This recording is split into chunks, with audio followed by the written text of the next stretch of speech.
ഇത്രയും ഫാഷൻ പോരെ മോളെ? പവിത്ര ബന്ധം, പരിശുദ്ധ സ്വർണം. Sara golden diamonds, Thrissur road, Edappal. ഇനി എന്തിന് വേറൊരു ഓപ്ഷൻ?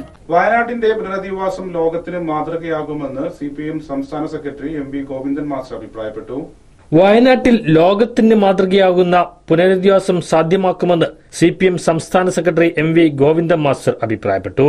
കോടിയേരി ബാലകൃഷ്ണന്റെ അനുസ്മരണാർത്ഥം സൗദി അറേബ്യയിലെ ദമാം കേന്ദ്രമായി പ്രവർത്തിക്കുന്ന നവോദയ സാംസ്കാരിക വേദിയുടെ രണ്ടാമത് കോടിയേരി ബാലകൃഷ്ണൻ സമഗ്ര സംഭാവന അവാർഡ് മുൻ മന്ത്രി പാലോളി മുഹമ്മദ് കുട്ടിക്ക് സമ്മാനിച്ച് സംസാരിക്കുകയായിരുന്നു അദ്ദേഹം. വയനാട്ടിന്റെ അതിജീവനത്തിന് ഏറ്റവും ശ്രദ്ധേയമായ ഇടപെടലാണ് സാധ്യമാക്കുക. അതിന് കേരളത്തിലെ ഇടതുപക്ഷ സർക്കാർ പ്രതിജ്ഞാബദ്ധമാണ്. വയനാട് ദുരന്തത്തിന്റെ പശ്ചാത്തലത്തിൽ ദുരന്തഭൂമിയിൽ കണ്ടത് കേരളത്തിന്റെ മാത്രം തനിമയുള്ള രക്ഷാപ്രവർത്തന രീതിയാണ്. പുനരധിവാസത്തിലും ഉദാത്തമായ മാതൃക സാധ്യമാക്കണം. ലോകത്തിന് മാതൃകയാവുന്ന തരത്തിലുള്ള പുനരധിവാസ മാതൃക സാധ്യമാക്കുമെന്ന് ഇദ്ദേഹം അഭിപ്രായപ്പെട്ടു. കേരളം ഇന്നേ വരെ കണ്ട ചരിത്രത്തിന്റെ ഭാഗമായുള്ള ഏറ്റവും വലിയ ദുരന്തമാണ് വയനാടിലെ ജനങ്ങൾ, മേപ്പാടിയുടെ ചുറ്റുവട്ടമുള്ള ആളുകൾ, ചൂരൽമലയുടെ അപ്പുറവും ഇപ്പുറവും നിൽക്കുന്ന മലകളിൽ ഉണ്ടായിരുന്നവർ ഉൾപ്പെടെ അനുഭവിച്ചത്. നിരവധി ശവശരീരങ്ങൾ ഇനിയും വീണ്ടെടുക്കാനുണ്ട്. ഏതാണ്ട് കണക്കല്ലാതെ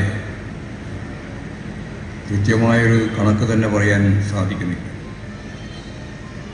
ഇനിയും കണ്ടുകിട്ടേണ്ടവരുടെ എണ്ണം 200-ലധികമാണെന്നാണ് പറയുന്നത്.